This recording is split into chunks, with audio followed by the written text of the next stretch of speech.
Well, cranial nerves, to begin with, are the nerves that come out of the brain or the brain stem, and that generally serve purposes of functions to the face or functions that you consider located in the head.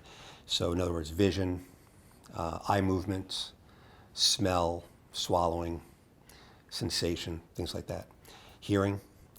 There are certain cranial nerves, though, that when they don't function normally, people have odd presentations, signs, and symptoms. So the most common is one called trigeminal neuralgia. People that have trigeminal neuralgia have a discomfort that is a lancinating, electrical, shock-like pain. It's like a bolt of lightning.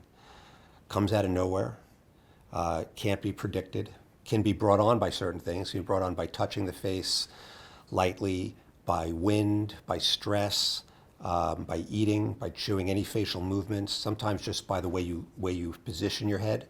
It's generally thought that most trigeminal neuralgia is caused by blood vessels, normal blood vessels that are on the brain, so providing blood to the brain, that rest on the nerve where it comes out of the brain, and with each pulse, heartbeat, they pulse and they strike the nerve.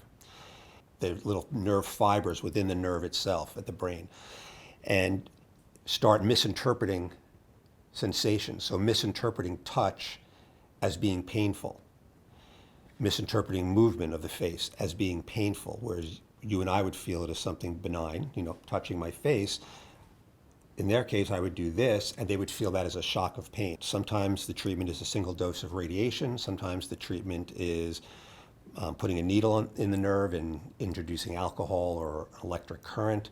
But the most effective treatment, if somebody can tolerate it, meaning they're healthy, is what's called a microvascular decompression, which is where we make an incision behind the ear, take out a little piece of bone in the skull, go down to the brain stem, which is about a couple inches deep, and then we find the fifth nerve, and we look for any blood vessels that are sitting on the nerve. We move them off the nerve, and we put little pieces of padding between the nerve and the blood vessels, like a pillow.